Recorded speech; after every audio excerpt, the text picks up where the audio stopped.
Hello, everyone, and welcome back to another edition of Stirring It Up with Tierra Monique, Kitchen Table Talk.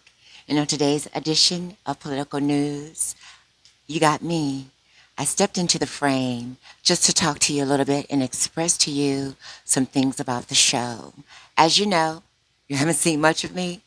I don't have many views, and I don't have many subscribers because I am a new growing channel. So we're at the roots. You've joined me at the roots, and we're trying to grow this tree together, and I do appreciate you guys. While I have been on YouTube for quite some time, and I have been downloading things and sharing some things for quite some time, I become more adamant about it. I become more serious. How's that? I want to grow my channel, and I hope you join the team and grow with me. So I'm going to make a few mistakes, maybe a lot of mistakes, but I'm going to keep on trying. I won't give up. I promise, and I hope you stick in there with me. Not only do I cover political news because I am really a political person, and I like to, I like to keep everyone informed of what's going on politically because we all need to stay involved. But now I do like gossip as well, celebrity gossip, social gossip, social fuckery, whatever you want to call it. So you will be getting some of that on this channel as well, as you can see. So don't give up on us. Just hang in there, and we're going to try to give you everything you need and to help us all become more informed. All right? So now stay tuned to this next clip I'm going to give you because we're going to talk about Josh Hawley and let us make some harsh decisions for the next 4 years. So sit down, have a seat, get a drink, and I'll talk to you on the other side. In the Senate who have similar ambitions as Senator Josh Hawley, people like Ted Cruz, people like Rand Paul, people like Marco Rubio, who also might want to run for president in 2024 or could have races coming up in 2022 and want to stave off a primary challenge by showing their loyalty to Donald Trump. So we'll see what happens with any more of these Republicans. Are they going to defy Mitch McConnell and go along with Josh Hawley? And welcome back. Now we want to thank CNN for that clip. Now you did hear what she said, the panel, that Mr. Hawley and several other Republicans were interested in running for office in either 2022 or 2024. Now I'm going to share another clip with you that I ran across of a Mr. Hawley speaking very harshly against Democrats. And what I don't understand in today's political arena is, why is there such a divide? Why does there have to be such animosity, well, at least expressed to us or shown to us? Because they keep saying behind closed doors they're friends. But listen how Mr. Hawley speaks against Democrats and how Democrats perform in Congress. And we'll talk about it on the other side. Stanford University, Yale Law School, then a term as Attorney General of Missouri. So here's the reality that you're living at this moment in an alternative universe. You're finishing your term as Attorney General, and then you're going to go with a big national firm in its St. Louis or its Kansas City office, and you're going to go through your 40s and 50s raising kids in the best place in the world to raise kids, the American Midwest, making a pile of loot. And instead of living in that alternative universe, you're here in the United States Senate. Senators aren't poor, but it's not what you might have done. Josh, I beg your pardon, what's the protocol here? We better establish, I've known you since you were an undergraduate. All right, please. So, what are you doing? Fellas, why did you do it? Let's start with you. Stanford University, Yale Law School, then a term as Attorney General of Missouri. So here's the reality that you're living at this moment in an alternative universe. You're finishing your term as Attorney General, and then you're going to go with a big national firm in its St. Louis or its Kansas City office, and you're going to go through your 40s and 50s raising kids in the best place in the world to raise kids, the American Midwest, making a pile of loot. And instead of living in that alternative universe, you're here in the United States Senate. Senators aren't poor, but it's not what you might have done. Josh, I beg your pardon, what's the protocol here? We better establish, I've known you since you were an undergraduate. All right, please. So, what are you doing? Well, look, first of all, thanks for having me, Peter. It's great to be with you. Great to see you. I remember our first meeting when I was, I think, 18, right, in your office at the Hoover Institution at Stanford. I came by to see you as an undergraduate. I was a freshman that year. So, I have not aged. You haven't changed it? No, not a day. You haven't changed, and fortunately, I have. But listen, I think that it is a critical time for our country. I mean, we are at a major generational turning point. A whole era in American politics is coming to an end. The post-war era is how I think of it. That runs from the late 40s until just the last 2 years. I mean, that era in American politics is over. We're facing tremendous challenges as a country. Our middle class is in a state of collapse. Our middle class way of life is under serious threat. We've got the courts are hanging in the balance. We have new threats rising all around us in the world. I mean, and a new generation. I'm the youngest member of the Senate, as you said. And also one of the first members of a new generation to be elected. So it is a significant turning point, and I feel. So you are leading a purpose-driven life, to quote the best-selling book. You're serious about this. I am. It's the only reason to do it. That's my feelings on that.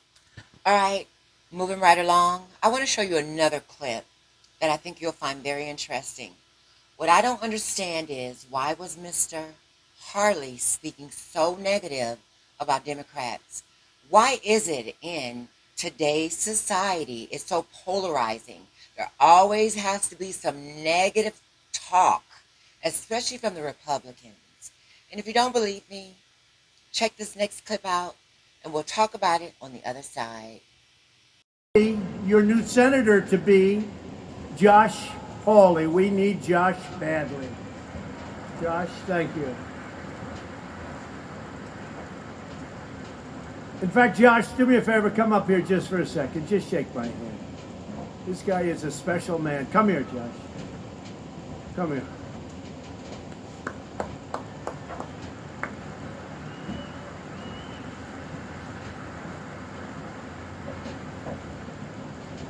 Well, it's an incredible honor to be here today. Thanks to all of you for your service and what you mean to this country. But how about the leadership of President Donald Trump? What do you think?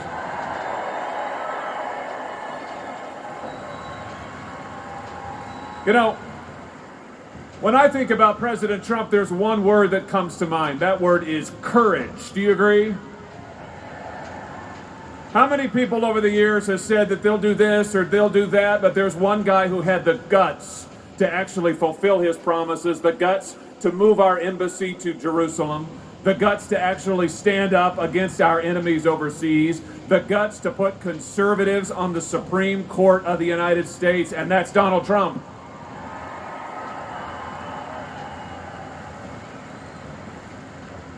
You know, the president always says we're at a turning point moment as a country. It's a critical time for our country, and he's providing the leadership that this country needs as we lead the world into this new century.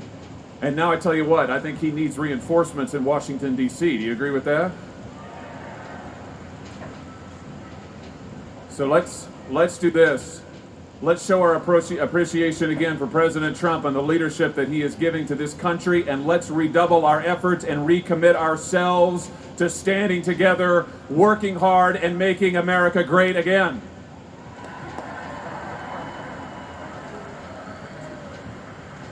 Wow.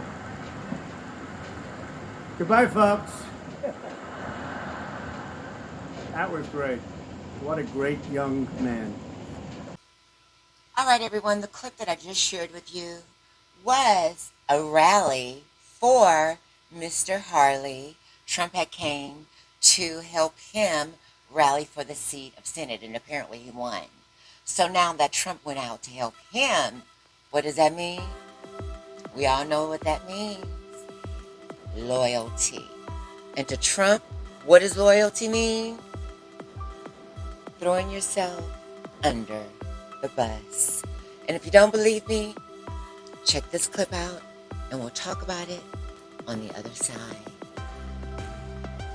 3 weeks from now, Donald Trump will no longer be president, and a lot of people will be breathing a huge sigh of relief. But one of the big worries for many of us is what happens when the next Trump comes along, someone who appeals to the base and is just as amoral and cynical as Trump, but who is smarter and savvier. Well, today we got something like an official candidate announcement for that role. It came from Missouri Republican Senator Josh Hawley, who casts himself as a reformist and a populist, a young senator willing to break with the old ideas and the old elites in charge of both parties. Hawley partnered with Bernie Sanders in calling for $2,000 COVID relief checks after Trump took that stance. And some of his positions, including his very justified attacks on the power of big tech, are shared by many on the left. But Hawley is also a calculating politician who many believe is positioning himself for a presidential run in the post-Trump era. And he has decided that the best way to do that is to show that he is willing to overturn a democratic election and American democracy itself in order to keep Republicans in power.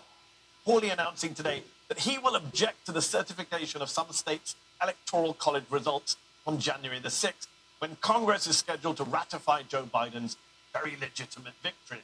It's a move opposed by Mitch McConnell because it means that every Republican senator will have to go on record and vote to either side with Trump and take a stand against American democracy, or instead defy the Trump base by acknowledging the legitimacy of the election result. That's because if a single senator, as well as a member of the House, objects to the Electoral College totals, lawmakers will have to vote on whether they agree to the objection. Now, there's virtually no chance for such an objection to succeed, since Democrats control the House and will not vote to overturn Biden's victory.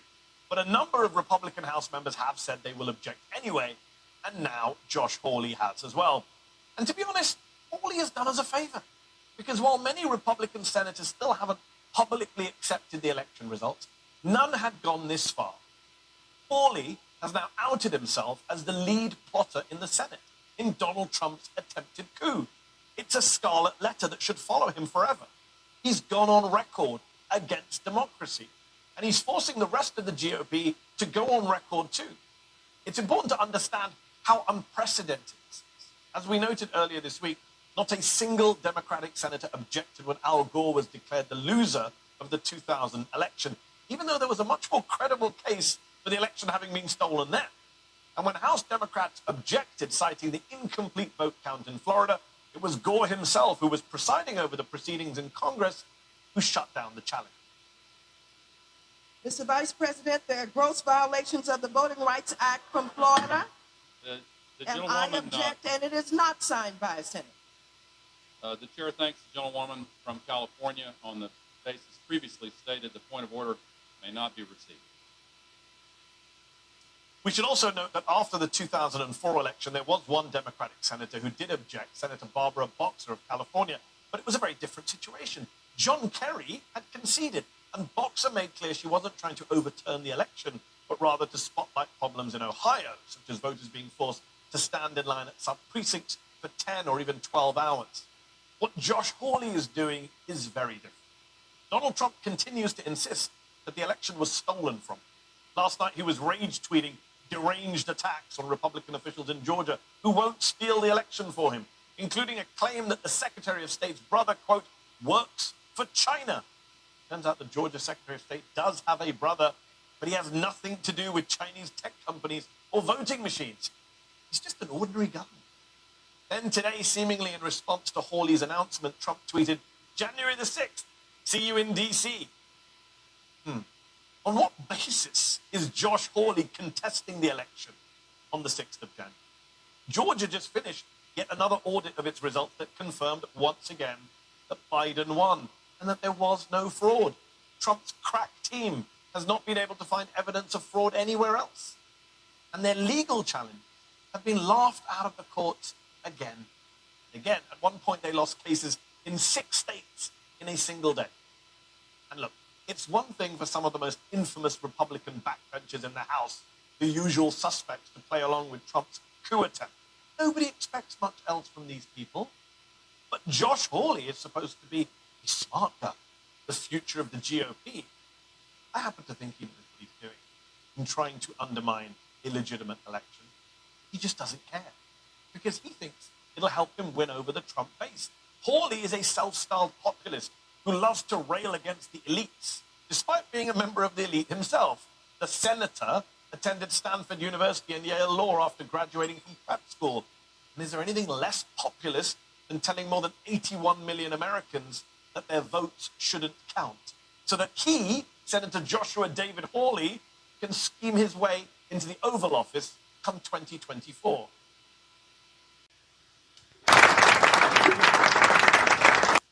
All right, everyone. That does it for another episode of Stirring It Up with Tia Monique Kitchen Table Talk.